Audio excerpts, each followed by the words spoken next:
MR63 est de retour cette année pour tout l'été. Venez profiter de spectacles intimistes dans des wagons du métro de Montréal jusqu'au 15 septembre prochain. Tous les samedis 20h, retrouvez une foule de talents locaux comme Mélanie Venditti, Du, Bourbon, Lille, Sarah Pagé, Nao et Tambour. Plus d'infos au mr63.ca. Ne manque pas la 17e édition du Festival de musique émergente en Abitibi-Témiscamingue du 29 août au 1er septembre prochain. Au menu, 4 jours de musique alternative avec plus de 50 artistes comme Philippe Braque, Fouki, Jeanne Abed, Lou-Adrienne Cassidy, Half Moon Run, Les Sœurs Boulay, The Saddies, Dominique Fils-Aimé, Loud, Saramé et bien d'autres. Pour connaître toute la programmation et pour acheter tes billets, rends-toi au fmeat.org ou télécharge l'application mobile du festival. Viens vivre l'expérience FME, une présentation de SiriusXM en collaboration avec Québecor. Du 20 au 25 août, le festival Mutech présente 6 jours et nuits d'expériences électrifiantes, mettant en vedette plus de 80 artistes innovants en musique électronique et en art numérique. Pour ses 20 ans, Mutech accueille notamment Tim Hacker et Konolu Ensemble le 21 août au Théâtre Maisonneuve, Ouri et Dina Abdelwahed le 23 août au Studio des 7 Doigts et 3 soirées rythmées au MTLUS avec Circle of Life, Blawan, Jlin, Nicolas Cruz, Project Pablo et bien plus. Pour plus d'informations, visitez mutech.org ou téléchargez notre application. Pool Hip Hop, c'est ta référence en matière de hip-hop sur les ondes de choc.ca. Chaque semaine, entrevues, chroniques, actualités et mix thématiques te seront présentés dans une ambiance décontractée. Le meilleur du hip-hop, ça se passe chaque semaine sur les ondes de choc.ca.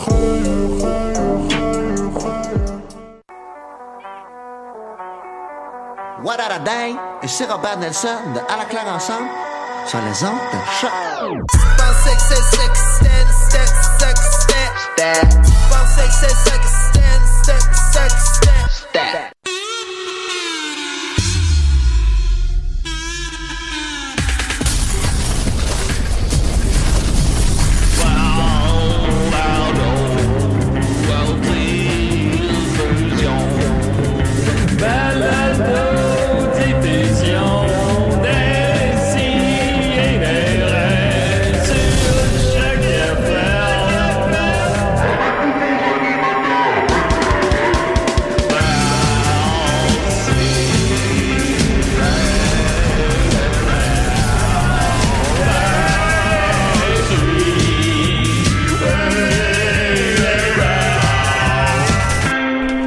T'as pas le droit de faire tatouer ton chat.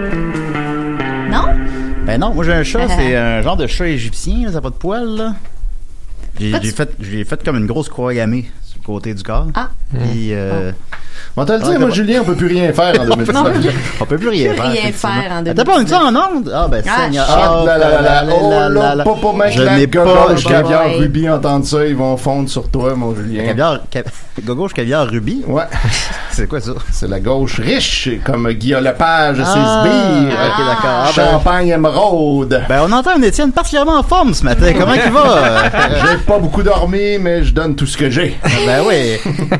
Quand il dort pas, il se transforme en radio de droite. C'est incroyable. Mon secret, c'est que je me garde pas d'énergie pour revenir. Voilà. Hein? C'est ça. On est avec nous Nicolas. Bonjour. Nicolas, tu as eu que des bons mots pour ton introduction du début la semaine dernière. Ben oui, je suis bien content. J'ai d'autres fun facts sur la nature. Ah, c'est sûr qu'on veut les entendre. Ben oui, évidemment. Ben oui, ben là, ça fallait que j'aille chercher à Némon parce que là, maintenant, ils ont l'air de barrer toutes les portes de l'UQAM le samedi. Maintenant, ça fait ça 2 ans de ça. Je sais pas. Fait que là, c'est comme l'ombre, là, j'avais pas expliqué, ben, je savais pas que ce serait barré. Fait que, j'avais pas dit, il faut que tu rentres par telle porte. Fait que, fallait que j'aille la chercher live au début de l'émission. Fait que Nicolas a pris le melon et nous a fait un excellent travail. Ben oui. D'ailleurs, il y avait un collègue de travail de Niquette qui disait qu'il est allé à la job. Il a juste eu le temps d'écouter entre la job chez lui, il a juste eu le temps d'écouter le début de l'épisode. Ben, il est chanceux. Il a dit, pas l'impression de perdre mon temps, moi, là. je suis la qualité. Non, pas l'entrevue avec Anémon, là, non, c'est Nicolas qui fait, qui vole le show. Oui, qui nous insulte. Et avec nous, Linda Pita. Comment Allô, qu'elle va? Ben oui, ça va Linda, bien. Linda, je viens d'apprendre, 4 minutes que t'as fait une pub de pizza. Ben oui, j'ai tourné dans une pub de On Boston parler Pizza de ça, cette semaine. ouais. Ça va sortir bientôt à la TV pour ceux qui ont la TV. Oui. Fait que mon surnom de Linda Pizza s'est concrétisé cette semaine. Ça va-tu juste passer à la télé ou tu sais dans les pubs YouTube pour ceux qui n'ont pas Adblock? Non, c'est juste télé pas, présentement, mais tout peut changer. Peut-être qu'ils vont... le client peut aimer la pub puis décider de la diffuser sur Internet aussi. On sait jamais, là. Je pensais que c'était plus fluide. Je vois pas que comment ça. il aimerait pas moi qui mange Tu vas être sur les billboards. Sur la route avec ta pointe de pizza. Là, j'ai Julien, je fais un retour de matériel aujourd'hui. Je prends un petit moment. Oui. Je ramène un livre à Nicolas. Oh! Nicolas, il m'a passé, en fait, après que j'ai fait, j'avais parlé du petit essai sur la stupidité. Et là, Nicolas m'a dit, faut que je te prête quelque chose. C'est un essai philosophique humoristique qui s'appelle On Bullshit, qui parle de bullshit. Okay. Eh bien, c'est en anglais. Ça vient d'un étudiant de Princeton, je pense. Henry J. Frankfurt. J'ai lu 4 pages. J'ai rien compris. Fait que je me déclare officiellement trop conne pour ce qui fait rire Nicolas. Ben là, si Linda comprend pas ce livre-là, je vois pas qui peut le comprendre. Fait que là, si on t'avait appelé... J'avais déjà fait une chronique là, tu t'écouteras ma chronique. Ah oui, je pense que je vais faire ça, oui. C'est dans quel épisode, ça, Nicolas? Étienne? 283, non, je sais pas. Je crois qu'on est rendu à 395 cette semaine. Alors, qu'est-ce qu'on fait pour la 400e, les amis? Rien, sûrement. Probablement. On va l'oublier. Ben, comment on fait pour la sauter? Ça se saute pas, Nicolas? Non, on peut pas. Sinon, on la saute, la suivante, c'est la 400e pareil. C'est vrai. Merde. Comment qu'on fait, Nicolas? Nicolas, je m'attends à un peu plus de prestance de ta part. Comme je suis fatigué un peu à matin. Moi, mon chat, il s'est fait arracher des dents, puis là, je dors mal à cause de ça. Tu peux pas le tatouer, en tout cas. Non. Tu peux y arracher des dents. Ça, par contre, c'est correct. OK, oui. La gauche caviar. Il a l'air d'avoir du bon antidouleur. Là. Champagne, Tiara. T'as-tu essayé son antidouleur? Non, parce que je veux lui donner. Tu sais, je veux pas qu'il ait mal. Ah, ouais. Je suis pas comme toi. Ça arrache des chats. Fait arracher des dents à son chat pour pogner ses antidouleurs. Je vais m'acheter un chat pour y arracher les dents, pour pogner ses antidouleurs. Oh, Seigneur. Ben, écoutez, là, on brainstorm. On brainstorm ta vie. Fait que là, on t'a appelé Linda Pizza, pis t'as fait des annonces de pizza. Fait que si on t'avait appelé Linda Lingot d'or, t'aurais des lingots d'or, ben peut-être? oui, fait que comment c'est ça? Okay, des pubs de lingots d'or. C'est juste que c'est moins fluide que Linda Pizza. Ça va être encore Linda Pizza. OK. D'accord, ben c'est correct. Alors, voilà, grosse semaine d'abord. J'ai pas de nouvelles brèves, mais Nicolas en a une bonne pour nous, semble-t-il. Ah, tout de suite, ok, oui. Oui. J'ai lu ça la semaine dernière, en fait, sur... ça me faisait penser à la citation que Maxime aimait beaucoup faire, l'homme est un loup pour l'homme, là, pendant un long moment. Genre le loup est un loup pour l'homme. Si on veut dire par là que l'homme est un fin collaborateur et est capable d'avoir des relations synergiques avec d'autres espèces, alors c'est totalement vrai. On a découvert que le loup... Oui, c'est ce qu'on veut dire par là, oui. Ouais. On a découvert que des meutes de loups dans le parc Yellowstone, ils ont une relation synergique avec les corbeaux de la région, c'est-à-dire qu'ils s'entendent ensemble. On savait que les corbeaux mangeaient les restes une fois que les carcasses avaient été ouvertes, parce que les autres, leur bec est pas assez fort pour ouvrir certaines carcasses. Donc, ils allaient manger ça avec. Mais ce qu'on a réalisé, c'est qu'en fait, les corbeaux, ils vont aussi guider les meutes de loups vers des carcasses qui n'ont pas encore été prises, parce que eux, justement, sont pas capables de pénétrer. Donc là, les loups arrivent, ils mangent leur bout, puis après ça, les corbeaux vont manger le reste.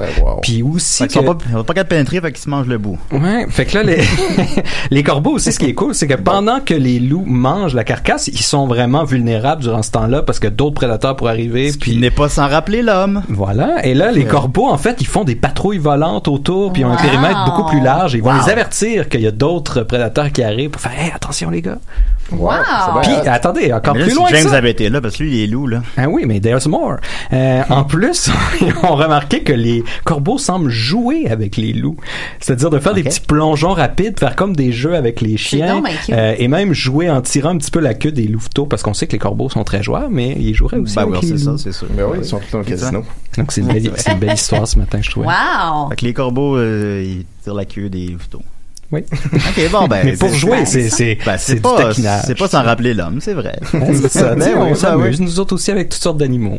Ben oui, avec tes chats. Ben voilà. Ben, voilà. merci beaucoup, Nicolas. Tout à fait, moi avec mon chien. Enfin, une bonne nouvelle. Ça fait du bien à Ça fait du bien, la bonne nouvelle des sidérés. Les loups sont bel et bien, donc, des loups pour l'homme. Merci, Nicolas. On va commencer avec Étienne parce qu'il me fait peur. Il est trop craqué à matin. Là, c'est terrifiant, absolument. J'aime mon Étienne relax. Ouais, ben là. Mais là si tu n'as pas de contrôle là-dessus, Julien. J'en ai aucun. Désolé. La chronique d'Étienne Forêt, c'est bien mieux que de sa gueule. Entre les deux, je prendrais la chronique d'Étienne, c'est sûr. Ah, voilà. Alright. Même quand il est craqué. Ouais. Les claques sa gueule font encore plus mal dans ce temps-là. Fait que tu fais Oh bien. boy! Oh! Hey, on va se battre dans le parking Lucam après. Hey, let's go! Y a-tu un parking Lucam? Ouais, bon, je pense pas. Dans le Rack-ABC. Dans le Rack-ABC. Montréal-Sud. On va trouver un parking. Ouais, on va en faire un. C'est faux. On défonce une maison. On met ça à terre. On fait un parking. Puis on se fait de l'argent. Comme un méchant d'émission pour enfants. T'as déjà travaillé dans un parking? Il c'est 3 ans d'un parking. Mais Nicolas aussi, c'est à cause de Nicolas que je travaillais là. Ah oui, vous connaissez ça, vous? Ah, on pourrait mieux gérer ça que celui qui gérait ça, c'est certain. Ça, c'est certain. Alors, on a un plan solide. De 8h à midi, je dormais. On va se lancer dans le parking. Fait qu'aujourd'hui, je vous amène des réactions au controversé dernier clip de Safia Nolin. Lesbian Breakup, dans lequel on la voit, elle et plusieurs autres femmes de différents formats, nues dans un champ. Puis là, évidemment... Je pas entendu parler de ce clip-là. Je sais, c'est très obscur. Et là, il y a eu beaucoup de monde qui ont réagi. Puis là, moi, ce que j'ai fait cette semaine, pendant que j'étais en vacances, j'ai pris les commentaires que je trouvais les plus drôles, puis je les ai mis sur les photos de profil des gens qui ont fait ces commentaires-là, avec des fonts rigolos. Et j'ai mis ça dans un album sur Facebook. Parfait. Puis là, ça a fait beaucoup réagir. Je suis noyé dans les notifications depuis ce temps-là. Ben, je t'ai dit que t'avais gagné l'Internet cette journée-là. Ben oui. Puis en plus, c'est comme j'avais pas de réseau où j'étais, fait que tu sais, je l'ai fait sur le Wi-Fi dans la maison. Puis après, j'étais allé à la plage. J'ai laissé ça dans l'univers. Quand je suis revenu, c'était déjà le bordel. Ça m'a fait ça avec Pokémon. Je l'avais rédigé avant d'aller écouter un film à ma job. J'y ai pensé. Je suis sorti 2 heures plus tard, puis j'étais « Oh non! Qu'est-ce que j'ai fait? » Ouais, là, je suis revenu, j'avais des menaces dans mon inbox. Il y a du monde qui se sont trouvés. En plus, j'avais fait... Mais des menaces pour reporter leurs propos. Ouais, et leurs photos, parce qu'ils m'ont pas... Parce que Murphy ça, Cooper, qui arrive. Hey, Murphy! Parce que, ouais, c'est ça. Salut, Murphy. Ce que je trouvais intéressant, sociologiquement parlant, c'est que eux, ils chialent contre Safia Nolin, puis souvent, ils sont assez vitrioliques, mais ils font pas ça devant elle, ni même sur sa propre page. T'sais, ils font ça ailleurs, sur la page d'Éric Duhem.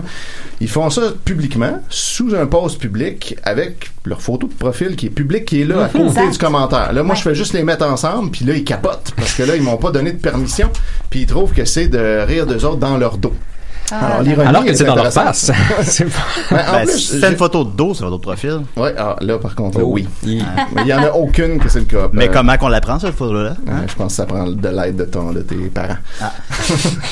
Donc. Sont-tu fâchés parce que tu leur remets en face le fait qu'ils sont de très mauvais trolls? C'est-à-dire Oui. Ben, en fait, ils le disent pas comme ça, mais c'est qu'on le sent que c'est ça. Ils aiment pas ça, être pris dans leur propre jeu.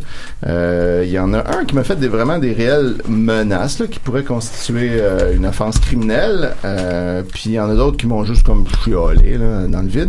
Il y en a aussi des brillants que ce qu'ils ont fait, c'est qu'ils sont allés commenter en dessous de la photo. Moi, j'avais fait exprès de pas mettre les noms. Je trouvais que là, ça c'était comme trop chien, puis ça allait juste faire le festival du bashing, puis tout le monde allait. T'as 8 amis qui vont aller inbox. Ça, il n'y avait pas de lien clair pour retracer cette personne. Et ton compte aurait pu être suspendu aussi. Ouais. Fait que, tu sais, ça me tentait pas de m'embarquer là-dedans. Fait que, mais eux, les idiots, ils sont allés eux-mêmes commenter. T'as pas le droit de prendre ma photo. Fait que là, tout le monde sait que c'est eux maintenant. Puis, fait que là, après, évidemment, là, tout le monde bâche dessus. Puis là, ben, il y en a qui sont pas très bons. Ils ont pas tous de la répartie. Je suis curieux. Je suis étonné que Bruno Blanchet n'ait pas commenté. Non, lui, il a laissé ça aller. Pour mettre ça clair, c'est une photo de quelqu'un qui ressemble à Bruno Blanchet. Une femme à la plage qui a la face d'un personnage de Bruno Blanchet. Ce n'est pas Bruno Blanchet, parce que j'envisageais de l'inviter en plus. Fait que là, oui, on l'adore, Bruno. Ben oui, c'est sûr que lui, il aurait pas fait des commentaires comme ça. Fait que, je vais vous lire quelques commentaires en vrac, puis des fois, il y aura des trucs à développement en dessous. Donc, la première, c'est « Il n'est pas nécessaire de se déshabiller quand on a du talent. 8 points. Désolé. » Donc, ça, c'est le commentaire qui revenait souvent. Désolé d'avoir dit ça, j'imagine. Fait que déjà, il y a une petite excuse. Puis là, ben ça vient d'une grand-mère mal cadrée avec son chat. D'avoir dit ça. Je suis désolé. Il y a une autre madame qui a juste dit « Oh my God » avec un emoji de face palm. Puis là, le my, il y a un apostrophe entre les deux lettres. Savamment placé. Puis elle a une drôle de face. Il y a un autre d'autre qui dit « Il y a des idées qui sont mieux que d'autres. » Voilà. C'est vrai. Ouais. Puis lui est venu commenter sous cette photo-là un emoji de jambon. Puis il a laissé ça là. Très méta. Ouais. Un jambon qui pue un jambon. Ouais. Ensuite, il y a une autre madame qui semble tenir un genre de popsicle puis qui est full impressionnée de ça et qui dit c'est la première fois que je la vois avec des cheveux propres. Donc voilà, on voit que ça va le haut. Ouais, mais elle la côtoie régulièrement? Ben, je pense qu'elle la voit pas si souvent que ça. En fait, c'est comment tu fais pour évaluer? Parce que là, ça serait... Ah, là, ça serait de l'allure. C'est rare qu'on se lave les cheveux avant d'aller se faire coiffer. C'était pas dirigé à Julien, ça? Ah, peut-être. Nicolas, tu fais ce que ces gens-là font, là. Bravo, désolé. Désolé. Ensuite, il y a un autre bonhomme qui dit qu'elle vient pas me dire qu'elle se fait rire d'elle ou on l'écœure. Elle court après.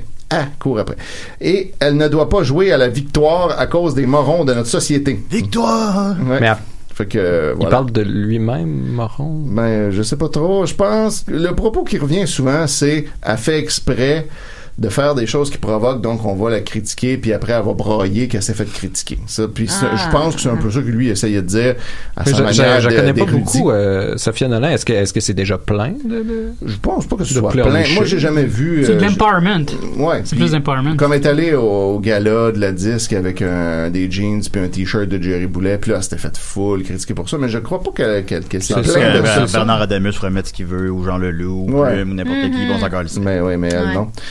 Ensuite, le même dude remet dans un autre commentaire, comme il vient de penser à ça, il dit « Et Cher l'avait plus qu'elle ».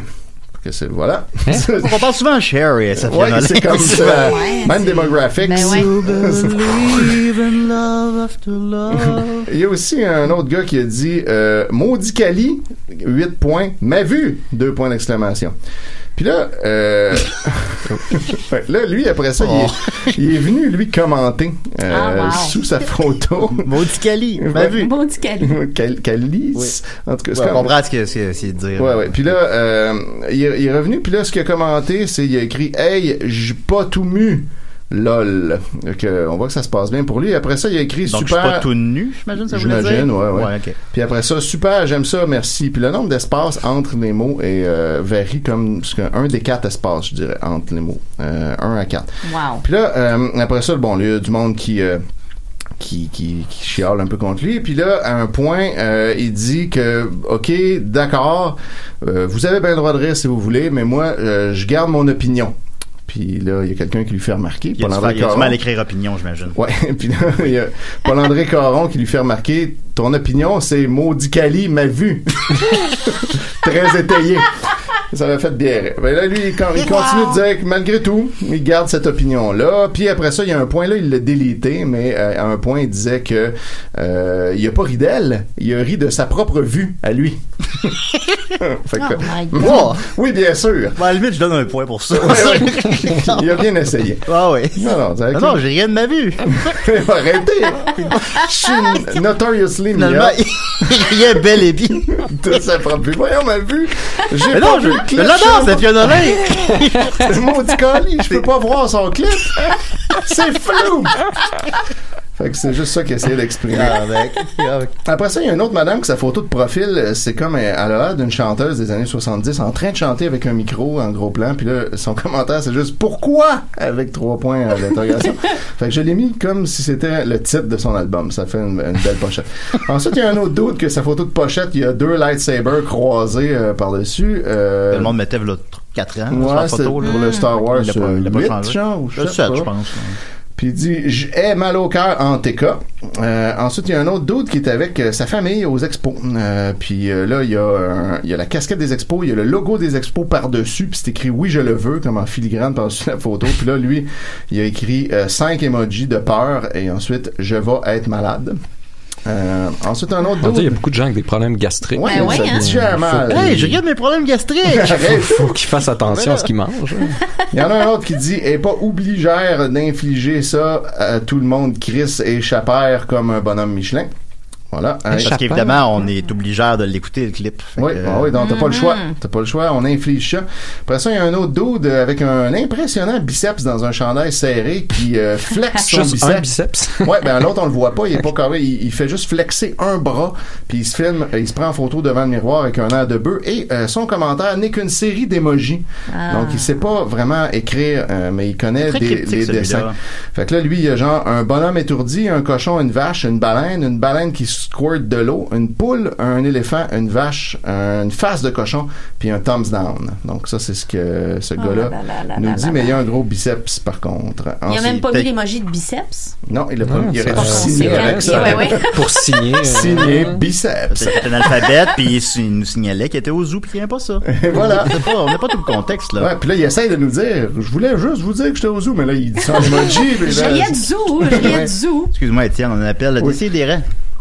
Oui, bonjour. Bonjour. Je m'excuse, mais je sais pas si vous avez vu ça cette semaine, mais la petite Sofiane Alain, on lui voyait les poutres. C'est vrai, oui. On en parlait justement. On lui voyait les poutres. Les quoi? Les bouttes. Puis vous l'avez regardé? Vous avez regardé le vidéoclip? Non. Ah bon. C'est quoi votre opinion sur le vidéoclip que vous n'avez pas regardé? Il n'y en a pas question que j'encourage ces poutres. Non, c'est sûr. Vous avez quel âge? Moi, j'ai 50 ans. Et on n'a jamais vu mes poutres. Personne jamais? Et je suis en voiture avec mon mari, il peut vous le confirmer. Est-ce que tu as déjà vu mes poutres? Jamais mes poutres. Il y a une petite voix. Bon. C'est tout à votre honneur, madame. Ouais. Merci beaucoup. Parce que mes poutres, ils restent à la maison. Après ça. Ils sont amovibles, mon Dieu. C'est pratique. Ça se dévisse, genre, ou ça se décolle? Qu'est-ce qu'il fait dans la vie, votre mari? Qu'est-ce qu'il fait dans la vie, mon mari? Oui. Il travaille, il est actuaire. Ah bon, ben oui. Ah, ben oui. Ben oui, ça sonne comme ça. Ben merci beaucoup. Là, oui. Les poutres, oui. C'est à la maison. Non, c'est sûr, c'est bon. sûr. C'est noté. Oui, merci. OK, bye. Au revoir. Bye, là. Ben voilà, les bouts, c'est à la maison. Oui, ben je pense que c'est cette madame-là qui vient d'appeler dont je m'apprêtais à lire le commentaire ici, qui était « Est-ce bien nécessaire de se dénuder pour avoir de la visibilité? 4 points. C'est du n'importe quoi. 12 points. » Ah oui, c'est clairement elle. Oui, c'est la même. Ensuite, il y a une autre fille il n'y a pas de mention de bout. Hein. Non, les bouts, c'est à la maison. Je devrais en faire une avec la photo de cette personne-là. Oui. Seulement, il faut visualiser un visage là-dessus. Ouais, hein? Oui, je sais pas quelle photo je pourrais prendre. Ensuite, il y a une autre fille qui a un peu un air neutre sur sa photo, puis qui dit « Ce n'est pas son poids le problème, c'est sa déprime constante. L'impression qu'elle peut faire autre chose que râler, c'est déprimante état d'âme qu'elle apprenne à sourire. » Voilà. Un tellement bon conseil pour les gens en dépression. Ouais. Hein? Apprends à sourire. Fais juste plus être déprimé. Ben ça. Oui. Ceci venu d'une fille qui sait pas où sont les apostrophes sur son clavier puis qui remplace par des espaces. Oh, ça me déprime, ça. Moi, je serais déprimant. Ça, je trouve ça très déprimant. Parce qu'on le rappelle, évidemment, cette personne-là est obligée d'écouter la musique de Sofiane Alain. Alors, c'est malheureux pour elle. Elle est pas capable de faire des apostrophes, mais Julien, elle sait apostropher. Oh! Bon matin tout le monde, il fait 22 degrés. Fais pas chaud matin. Très humide aujourd'hui, c'est très humide. Ça donne le goût de ça sortir les bouts. Ah oui, mais là, wow. Linda, non. Linda, on est des amis. On travaille ensemble aussi. On peut pas faire ça. Surtout, on n'est pas à la maison. Ensuite, on a 2 douches, dont un qui a une bière dans les mains. Un des deux proclame « Les personnes en surpoids, s'ils auraient la chance, décideraient, d'avoir un corps dans une condition optimale, ils le feraient. » Donc, pour essayer de s'accepter, ils essayent d'aller chercher l'approbation des autres. Oh, il y a presque un raisonnement là-dedans. Pratiquement. C'est comme c'était bien parti, il y avait une prémisse, il y a une conclusion. Là, il voulait s'en aller quelque part. Non, ce qu'il voulait, c'est qu'on le nomme à Décideret. Voilà, fait que c'est fait. On nous l'a indiqué subliminalement dans son message. Ensuite, il y a un vieux monsieur flou qui dit elle me fait vraiment pitié. Monsieur flou. Il est toujours flou? Je pense que oui. Elle me fait vraiment pitié. Vous appelez ça une chanteuse, pauvre Québec en manque d'imagination. Voilà, le pauvre Québec. Si on avait plus d'imagination, on n'appellerait pas ça une chanteuse, on appellerait ça, mettons, un voyage en montgolfière. C'est ça. Comme une toile Tefal, des affaires de même. Après ça, moi, ma préférée et celle qui a récolté le plus de likes de l'album, c'est une madame qui est comme en filigrane juxtaposée sur une photo de 2 chevaux noirs qui courent l'un vers l'autre en diagonale sur un fond brun. Oui. Et qui dit « Elle souffre de la même maladie que Hubert Lenoir. » 5 points. Ils aiment qu'on parle d'eux. 3 points. En bien ou en mal, mais malheureusement pour eux, c'est souvent en mal. Ce sont des personnes très malheureuses. 3 points par leur faute. Voilà, ça rigole pas. Ouais. Ensuite, il y a une madame qui est photographiée d'en bas, donc on voit full bien l'intérieur de ses narines et qui nous dit « Pour ma part, pas en voilà une autre qui aime attirer l'attention si superficielle. » Ben, pas en voilà une autre. Pas en voilà une autre. Ben, c'est sûr que t'écris ça en regardant en l'air, c'est pas évident non plus. Évidemment. C'est quand même bien qu'on comprenne un petit peu. Après ça, il y a un groupe de personnes dans un genre de gros kayak ou je sais pas, un canot. Pourquoi se dénuder tout le temps? Je trouve que c'est un manque de respect. La nudité, c'est comme la religion à la maison. Donc ça, c'est un peu comme les bouts également. C'est comme les bouts à la maison. Mais pourquoi il y a des églises s'il faut que tu gardes la religion à la maison? C'est une très bonne question, ça. Peut-être qu'il faudrait informer cette personne dans son canot. Oui, mais en même temps, le backlash qu'on aurait si on l'informait d'un fait. Je sais pas si on est prêt pour ça. Non. Après ça, il y a une autre fille qui tient un poussin dans les mains qui dit « J'ai rien dit de méchant sur son apparence physique, mais je sais très bien qu'elle va encore jouer la carte de la victimisation, puis c'est ça qui me tanne de cette fille-là. Il est vrai que les commentaires sont très méchants à son égard. » Fait que c'est comme, OK.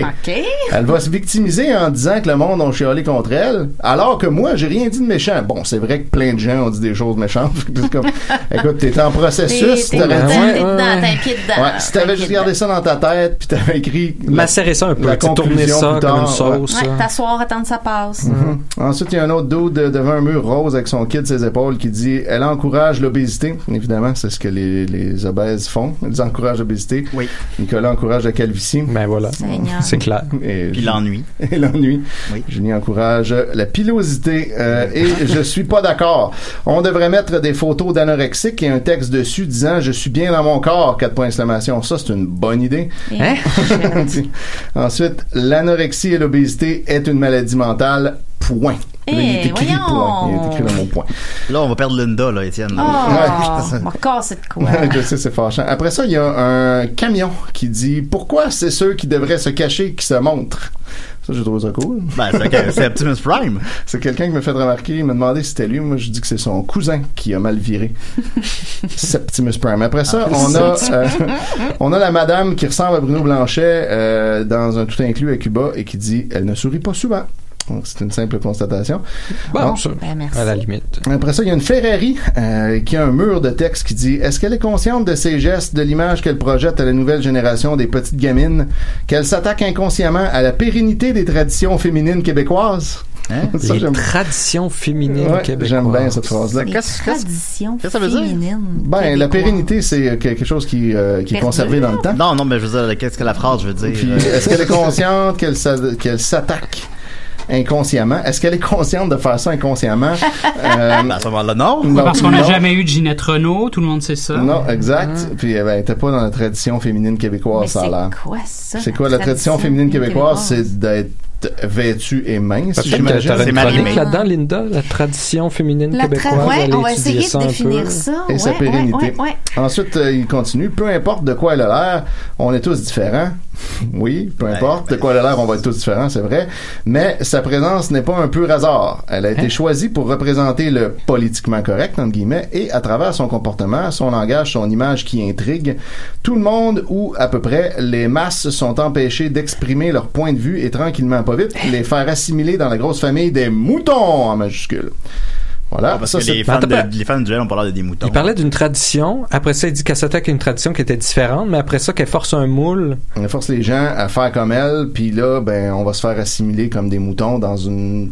À se mettre tout nu dans des clips. Être différent que la tradition. On n'est pas mouton si on suit la tradition. En tout cas, ça, c'est clair. Ah non, mais lui, il est en psychose. Il faut qu'il aille consulter. C'est un auto. C'est l'opinion d'une Ferrari. C'est quand même pas ça. C'est vrai qu'ils vont vite en affaires. Souvent, les jumeaux, ils sont pareils. C'est vrai. Il y a des gens pareils. Rappelons-le. Oui. Ensuite, il y a une autre madame qui dit « Elle souffre d'un manque d'attention compulsif et maladif. Vite, Safia, trouve-toi un psy. » Il y a une gang de 5 personnes qui ont gagné un tournoi de karting à Trois-Rivières qui disent Donne si de la corde est en vente chez Canac, crise de folle. Bon, ça passe pas, là. Donc ça, c'est vraiment dégueulasse. Non, on peut pas, là. Après ça, un autre dude qui a l'air de l'ultimate douchebag, le genre de final boss du niveau des douches, qui dit personne avait besoin de voir ça. Fait que lui, il le sait. Il y a un autre monsieur, l'image est drôle. Le monsieur, il a une grosse coupe de vin. En fait, c'est surtout qu'il est plus proche de la caméra, fait qu'elle paraît vraiment grosse. Puis lui, il a l'air comme d'un peu professeur tournesol, un peu sur le moche. Full tranquille avec avec un sourire BA qui dit « Il a tellement raison, Éric Duhem, thumbs up ». Je peux-tu le voir? Ça m'intrigue ta décision. Je vais mettre le lien sur la page de Décideret, vous irez voir toutes les photos. Il y a un peu de René Angélil, je trouve, aussi dedans. Ouais, c'est quand même beau. Il a tellement raison, Éric Duhem. Puis là, il y a quelqu'un qui fait remarquer « Hey, ça, c'est trop bien formulé pour que ça soit un vrai adepte d'Éric Duhem. » Puis là, il y a une fille, Marie Demers, qui dit « C'est subtil ici, mais ça se trouve dans l'espace juste avant la virgule. » Ça m'a bien fait rire. Après ça, il y a une madame d'un certain âge qui dit « Tout pour faire parler d'elle. » Puis là, le pour est en majuscule, puis il y a un accent circonflexe sur le O. Fait que là, dans les commentaires, tout le monde essaie de trouver comment on prononce ça. Pour. Après ça, il y a une moto qui est en filigrane par-dessus. C'est écrit « Votre pacte, je m'en sacre, Québec fier. » Qui lit son commentaire, c'est épouvantable. Voilà, cette moto n'aime pas Safia Nolin et se crisse de l'environnement. Mais il est fier d'être québécois. Il est fier d'être québécois. On est fier de l'avoir parmi nous. Il y a un autre monsieur qui dit féministe de marde, un autre sur ce qui semble être un bateau. Il dit ouf, est-ce vraiment nécessaire? Point d'exclamation, espace, double point d'exclamation. Autant que le commentaire. Ouais. Après ça, il y a un couple de vieilles personnes à l'extérieur, dans un kart de golf, on dirait. Non, pas besoin de ça du tout. 8 points, 4 fois le chiffre 1. Donc, c'est un peu cryptique. Ça serait fascinant si ces gens-là avaient commenté. Pas besoin de ça du tout! Sur tout ce qu'ils ont pas besoin, tu sais. Tout. Ouais. Tout. Ils verraient un gars de Michel, pas besoin, un jeu vidéo, pas besoin, j'ai pas besoin de ça, pas besoin. Ça non plus. C'est vrai qu'on devrait prendre cette photo-là puis aller la mettre en dessous tous les produits à l'épicerie, pas besoin de ça. Moi, je veux juste ça. Je prends juste du pain blanc, pas besoin du brun. Après ça, il y a un... D'accord avec toi là-dessus. Il y a un autre monsieur. Celle-là, la photo est vraiment fascinante, là. Le gars, il a l'air le plus bête du monde, avec la bouche vraiment dessinée à l'envers. Puis il est devant un mur avec une thématique nautique, avec des crabes, des homards, des ancres, c'est surchargé. Et il dit n'importe quoi pour faire parler d'elle. Dire que mes impôts servent à promouvoir ça. Emoji de vomi.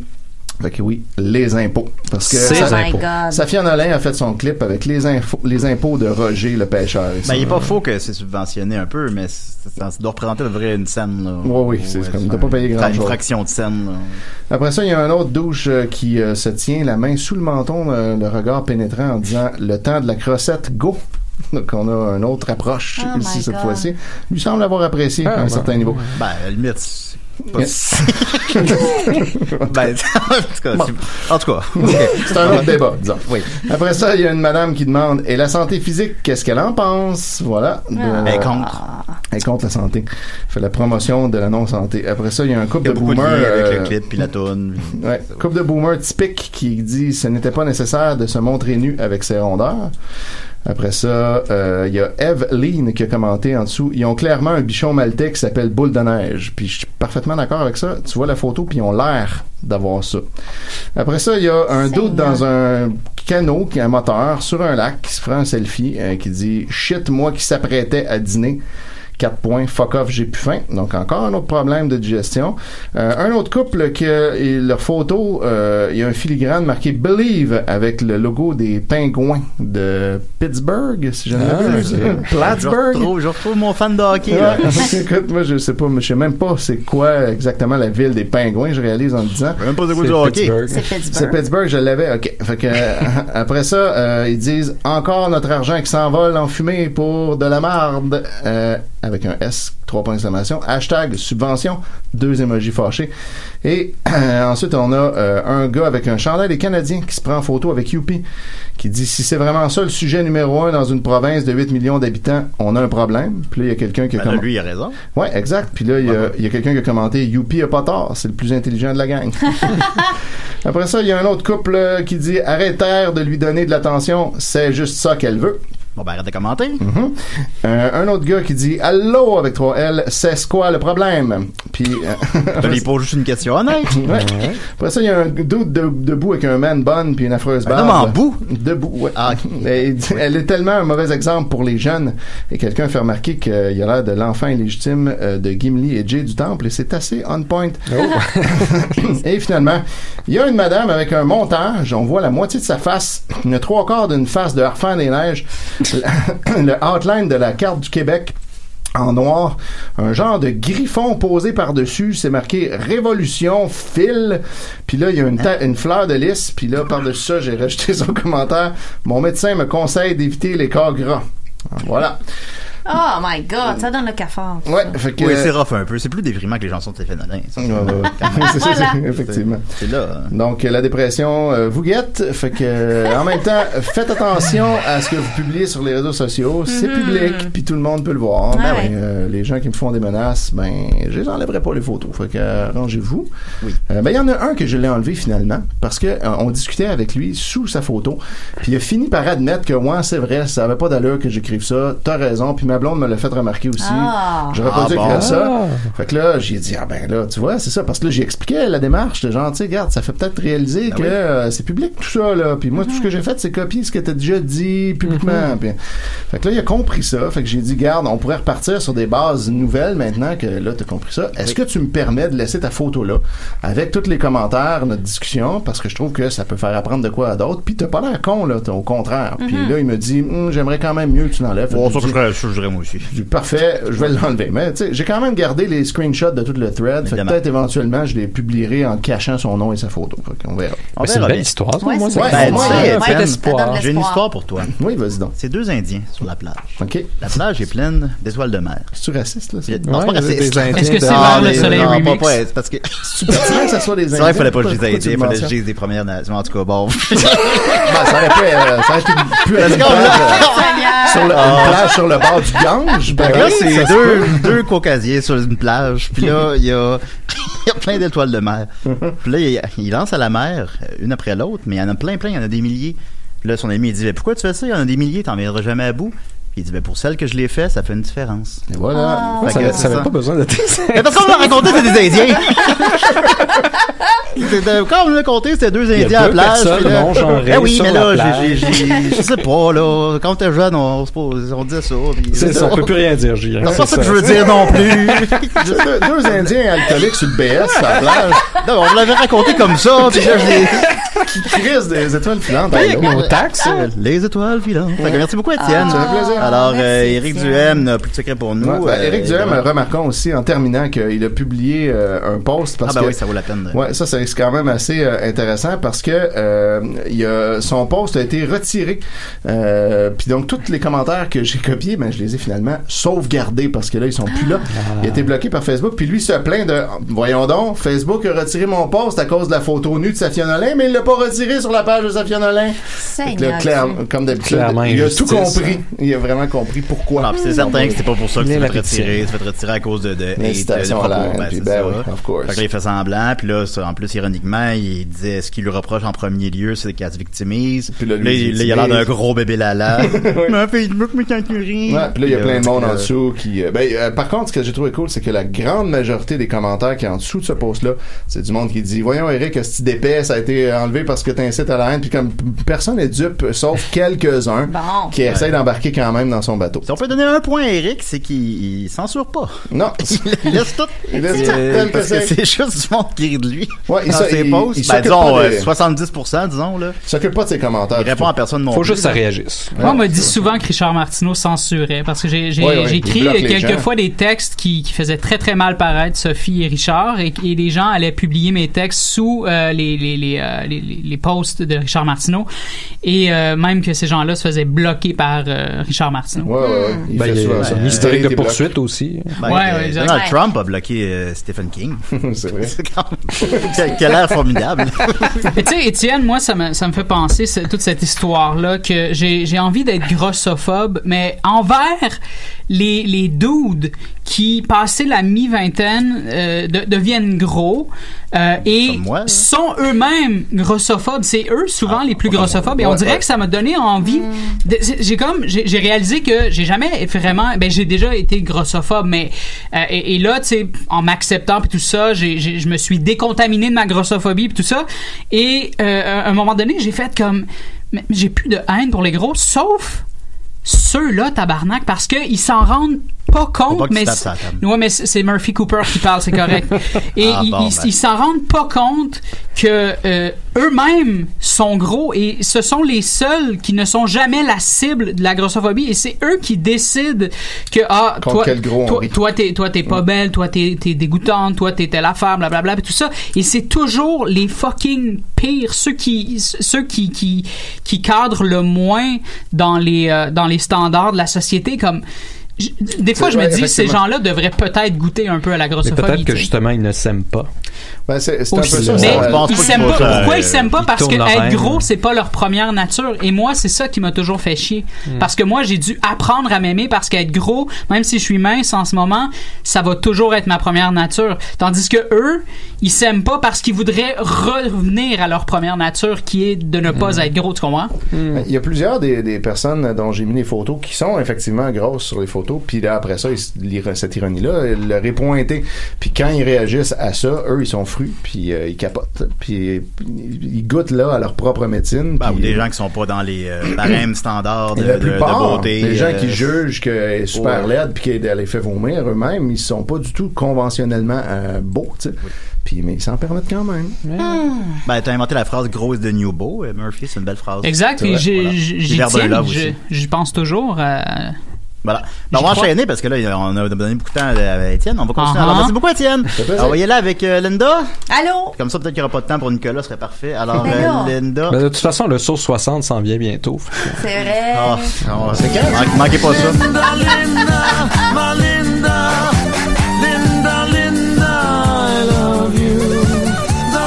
Of your eyes, the spirit of your soul, the presence of your love, my whole life through.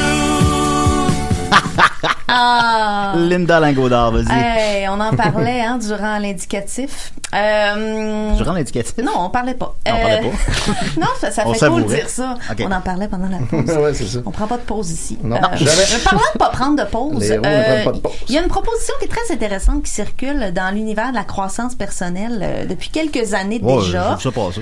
Ben oui. Et ça invite en fait à se repositionner quant à notre vision de la réussite professionnelle et sociale. En anglais, on appelle ça Stop the Glorification of Busy. Cessons de glorifier le fait d'être occupé. Arrêtons de voir le fait d'être surchargé comme un signe de réussite, d'importance, comme quelque chose dont on peut se vanter. Et c'est en train, tranquillement, pas vite, de prendre la place de l'argent et des biens matériels comme baromètre du statut social. Et je trouve ça très déplorable. Bon, bien sûr, là, je parle pas d'être occupé comme quelqu'un qui a 3 jobs alimentaires, là, juste pour arriver à la fin du mois puis 4 enfants à charge. Je parle de toutes les occupations qu'on choisit de s'ajouter. On étire nos journées au travail, on prend des rendez-vous partout, on sort la fin de semaine, on fait nos emplettes, des activités, les réseaux sociaux actifs. Tout ça parce que on aime le sentiment d'importance, l'adrénaline, la dopamine qu'on génère quand on court comme des poules pas de tête. Ouais. Quand on court comme des poules pas de tête, là, ça nous donne ce rush-là. C'est bien vu socialement de répondre à la question « Hey, quoi de neuf? » en étant comme faussement exaspéré d'être full booké, de faire « je suis occupé. » Puis c'est notre seul... On parle pas de notre émotion. Tu vois clair dans mon jeu quand je fais ça. Oui, Julien. Et autour de nous, on nous bombarde d'exemples de gens qui sont au top. Puis que la preuve qu'ils sont au top, c'est que leur agenda est bien plein, mur à mur.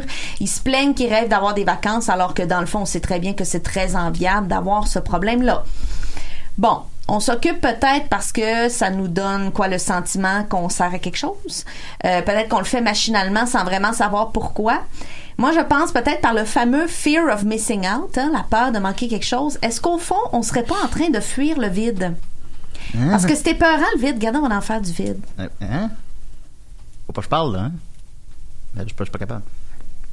Oh boy. C'est angoissant. T'es en train de faire une crise d'anxiété. Faut pas aimer ça, la gang. Là. Ben c'est ça, on cherche à combler toujours le vide à tout. On cherche à combler le vide à tout prix parce que quand on fait rien, on se met à penser, à se poser trop de questions. On se sent coupable de rien faire. On angoisse. Et pourtant, surcharger son emploi du temps, c'est exactement ce qui entraîne ce qu'on cherche à fuir, du stress, de l'anxiété, de l'insomnie. L'insignifiance. Merci Murphy. Non, mais c'était pas dans la liste, mais je vais continuer avec la liste. Des problèmes de digestion, de la dépression. Un mot 10 minutes. C'est le fun, super les gars. Non, mais là, oui, on a peur d'être insignifiant. Mais vous savez quoi? Ne rien faire, là, c'est merveilleux. Ah, c'est le best. C'est merveilleux. Et je parle pas de rien faire le temps de roter son pina colada dans un resort à Cuba. Okay? Parce qu'on prend des vacances non méritées parce qu'on était dans le rush. Non, je veux dire dans la vie de tous les jours. Au quotidien.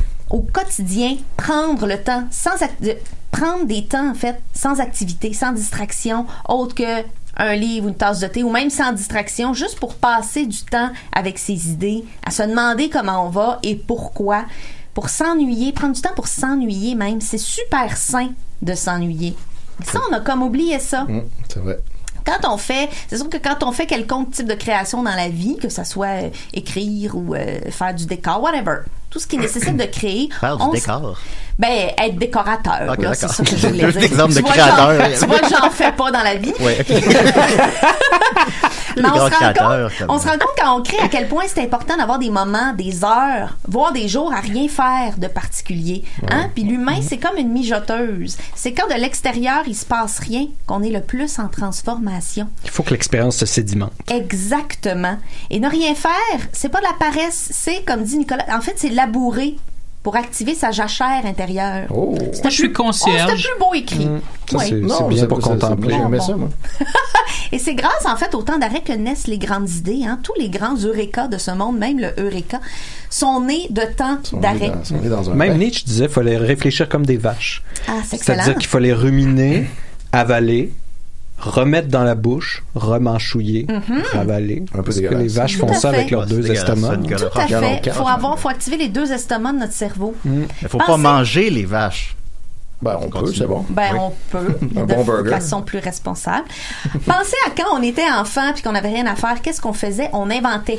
C'est vrai. Hein? Moi, je passais mes étés au chalet puis il n'y avait pas d'activité programmée pour ma sœur puis moi. Hein? Fait qu'on faisait vivre des sagas à nos Barbie. On prenait une voiturette de golf. Mon père réparait des voiturettes de golf. Il le fait encore. Ben voyons donc. On jouait au trajet d'autobus. Fait qu'on écrasait le gazon tout en même place. Ça devait être super. On inventait des chansons. J'ai encore des chansons en tête de quand j'étais petite. Il y a une chronique qui s'en vient là-dessus, je pense.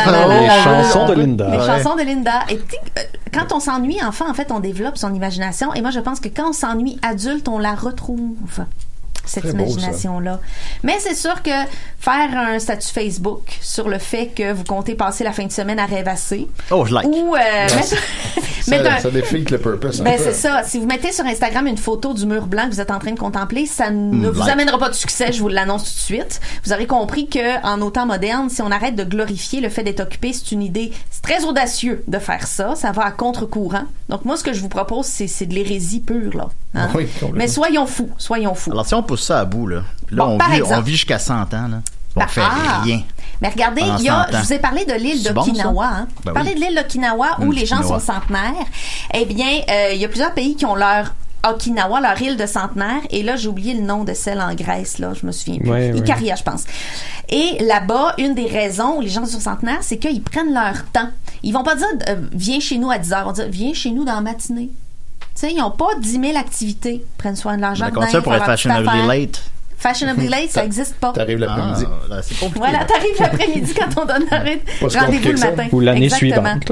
Mais par exemple, si on... voilà. Par exemple, là, un autre exemple. Oui. À propos, mettons, du temps passé à être actif pour son travail. Tu sais, moi, on m'a dit que les Scandinaves, ils n'ont pas la même vision de la performance au travail que nous. Tu sais, ici, c'est super bien vu de faire de longues heures, de se donner à fond. Ça montre de la motivation.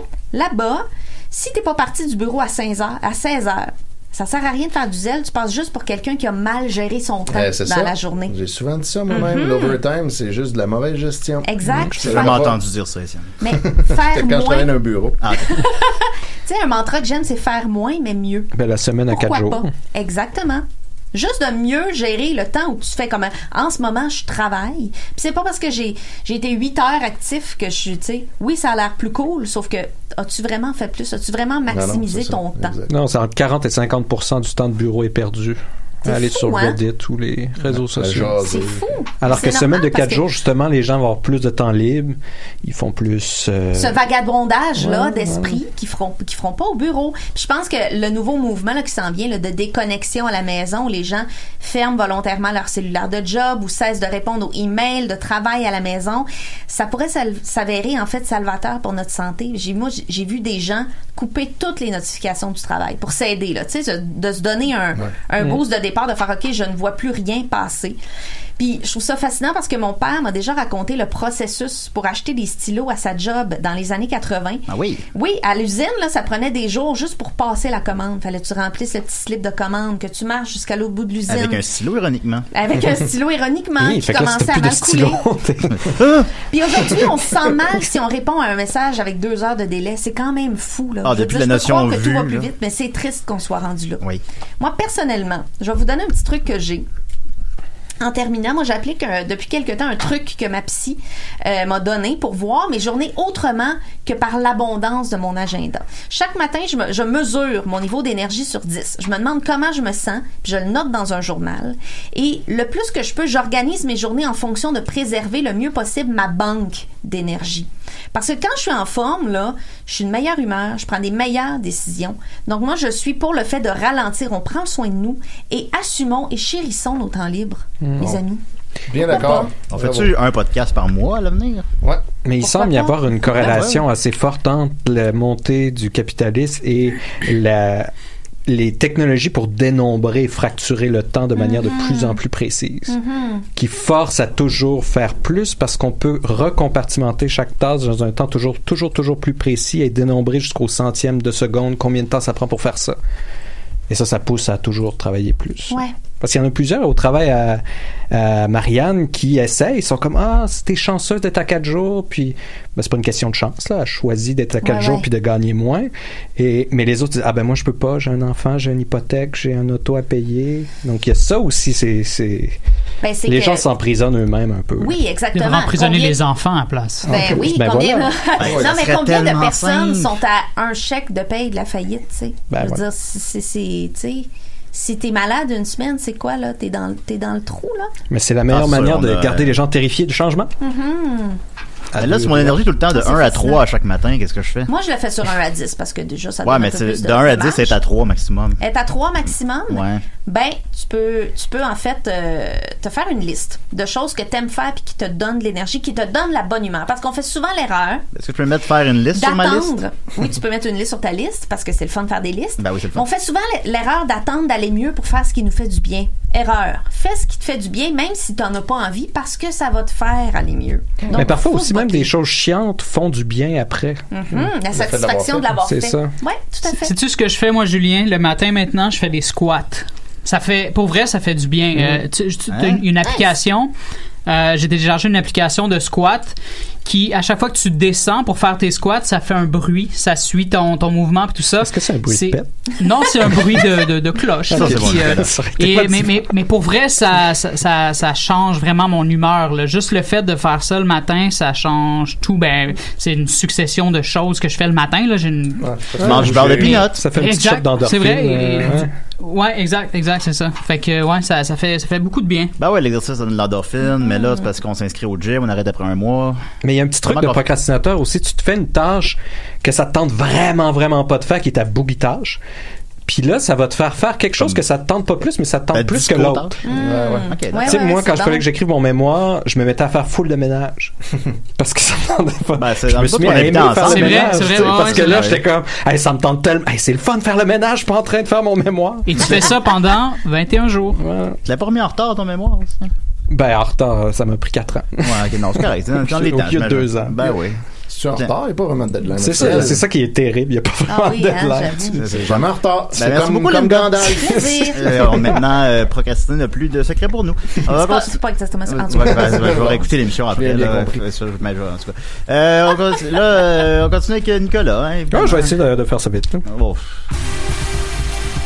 Sinon, ça va être une autre chronique qui va prendre 4 fois l'épisode sur mon grand dossier sur la publicité. Alors, on est toujours au Moyen-Âge, on n'arrive pas à en sortir. Ça avance vite, ça avance. Comme les gens qui étaient au Moyen-Âge. Mais c'est difficile parce qu'on m'interrompt toujours. Mais c'est trop intéressant. La dernière fois, on s'était laissé, on était au live à l'extérieur de Spotify. Écoutez maintenant, écoutez gratuitement. On t'interrompt-tu si souvent que ça, vraiment?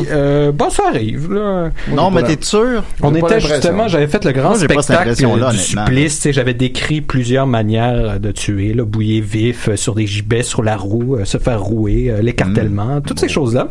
C'est des belles petites choses. Et là, on se demande, mais pourquoi ce grand festival de la douleur? Parce que ça allait loin parfois et c'était très symbolique. C'était même pas la souffrance directement que d'exposer quelque chose. Il y avait même eu un cas que j'avais pas eu le temps de lire où l'individu avait été étranglé très très rapidement au début, mais après on l'avait laissé sur la potence et on avait ouvert ouvert sa cage thoracique et on avait sorti chacun des organes pour mettre sur des petits crochets et puis on avait vraiment bafoué son corps de tous côtés et souvent même on laissait les gens pendus des semaines, des mois et il y avait des bonus pour les bourreaux d'aller remettre des pendus qui par la décomposition c'était démembré un peu. Donc il allait les remettre puis au Moyen-Âge. Il y avait un bonus. Donc pourquoi tout ça? Pourquoi ce grand théâtre de la souffrance même au-delà de la mort parce qu'on faisait même des pendaisons par effigie. Si la personne n'était pas là, on l'avait pas pogné, on pendait son effigie.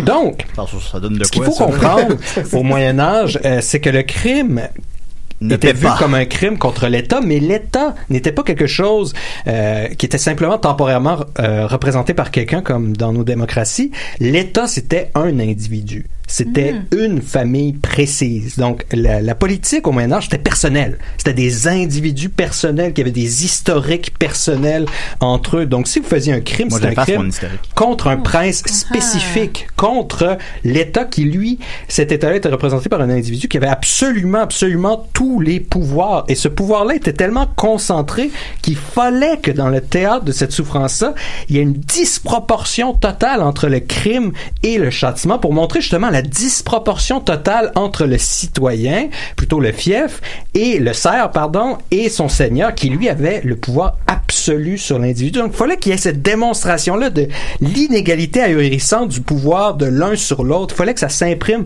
dans le corps de la victime pour qu'ensuite ça s'inscrive dans le corps social en entier. Donc, ce terrible pouvoir-là qui se déférait de montrer, regardez ce qu'on peut faire à un individu, regardez ce qu'on peut lui imposer comme souffrance pour l'affront qu'il nous a fait. Ouais, donc, c'est ça la publicité au c'est important que les effrayer tous. Les effrayer tous et aussi pourquoi sur un corps après qu'il soit mort, pourquoi sur une effigie? Parce que la même chose ici, si c'était quelque chose de très personnel au niveau de la politique au Moyen-Âge, on a tendance à penser que de toutes les époques, l'unité fondamentale, c'est l'individu, c'est le citoyen ou quelque chose comme ça, mais c'était pas le cas au Moyen-Âge. C'est-à-dire qu'au Moyen-Âge, l'interaction se faisait entre les familles. L'individu n'est pas l'élément fondamental qui se trouve dans la société moyenâgeuse. De quoi tu parles? L'élément fondamental, c'est la famille. Donc, cette famille-là, ce qu'on appelait même la fama, la renommée publique, c'est votre famille qui vous permet de tout faire. Vous voulez un prêt, vous voulez avoir une garantie, vous voulez que quelqu'un se porte garant de vous, tout repose sur votre famille. C'est fascinant, tout le monde est sur son cellulaire en même temps. Ah non, moi je regarde, je cherche à quel moment je peux t'interrompre. Et donc, il y a des gens qui critiquent le cadrage de la caméra où on voit que ton crâne dans le bol. Il est très reluisant, de toute façon, j'en suis très fier. Parce que vous savez que je fais du crâne shaming là, sur les autres. Promotion de la calvitie, mesdames, messieurs. Voilà. Don't be different, be like me. Le pouvoir, donc, se fait sur la famille. Donc, l'unité élémentaire qui agit, tout ce qui fait des achats, des ventes, l'organisation sociale garantie à témoignage, c'est la famille. Donc, l'infamie, si vous avez une perte de fama parce qu'un membre de la famille a fait quelque chose et que là, il se fait humilier longuement, dégarnir, mettre à nu complètement, justement, d'être sans chapeau, c'était déjà une honte à l'époque parce que tout le monde avait des chapeaux. Ah, j'aime ça. Donc ici, c'est toute cette chose-là, c'est là que ça s'attaque. C'est difficile à imaginer pour aujourd'hui, mais les interactions sociales se font encore une fois par la famille. L'individu ne vaut rien. L'individu n'est qu'un rouage dans l'unité fondamentale qui est la famille. Donc on est très très loin ici de la période moderne. Et on pourrait se demander justement pour finir, pourquoi est-ce qu'on fait plus ça? C'est vrai, hein? Pourquoi? On fait plus pourquoi est-ce qu'on fait plus ce grand théâtre-là de la souffrance? Pendre des effigies? Pendre des effigies, démembrer des gens, les laisser sur des roues avec les membres cassés. On pourrait croire que c'est moins bien vu de nos jours. On pourrait croire que, mais c'est parce que, tu sais, on a réfléchi, mais là, on a eu un développement, on est beaucoup plus un développement intellectuel. Pas du tout. En fait, ce qui s'est passé, et ce qui est intéressant de voir, c'est que à cette époque, le monarque ou le seigneur ou le prince a le pouvoir absolu et la société en tant que telle est excessivement faible. Elle est mal organisée. Et qu'est-ce qu'on a eu entre-temps? On a eu des pestes. On a eu des guerres. Les guerres coûtaient de l'argent et les pestes coûtaient de l'argent aussi parce que si on perdait des capacités de production, là c'était au niveau agricole, on perdait aussi de l'argent, on avait moins de moyens pour ensuite aller faire de guerre, on pouvait moins avoir de taxes.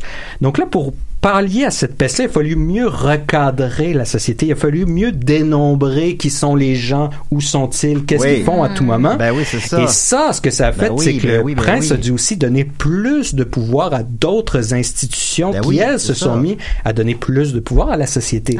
Donc, à mesure que le pouvoir de la société a monté, le pouvoir absolu du monarque a descendu. Et là, avec toute cette manière-là, on n'avait plus besoin d'un théâtre brutal et déjanté complètement. On avait d'autres moyens de contrôle beaucoup plus terrifiants que le grand théâtre de la souffrance. On arrivait à mieux cadrer, à mieux savoir qu'est-ce qui se passe dans tous les recoins de la société. Et ce qu'on voit, c'est juste un développement de ça jusqu'à aujourd'hui, où on sait de plus en plus ce qui se passe dans le moindre petit coin de la société. Et ça, ce sont des mesures, c'est comment le pouvoir s'est diffusé par le regard, justement, qu'est-ce qui devient public. Et donc, pour la suite, pour vous teaser un petit peu, on va arriver après ça à l'âge classique, avant d'arriver à la période moderne, où on va voir justement cette importance du visuel avec le panopticon en tout cas. Ben, c'est ça. On y arrive la prochaine fois. Les panopticons, ça, c'est des Transformers. Ben, moi, où j'habitais, on avait ça le théâtre de la petite queue, mais je sais pas pourquoi. Alors, merci beaucoup, Nicolas. La publicité au Moyen-Âge n'a plus aucun secret pour nous. Maintenant, tu as été allé avec tellement de détails que... On va terminer avec Murphy Cooper. Alors, Murphy, non. Ben, j'avais préparé quelque chose, mais là, j'ai pas le temps pour ce que j'ai préparé. Ça fonctionnera pas, Julien. Ben non, tu le feras la semaine prochaine.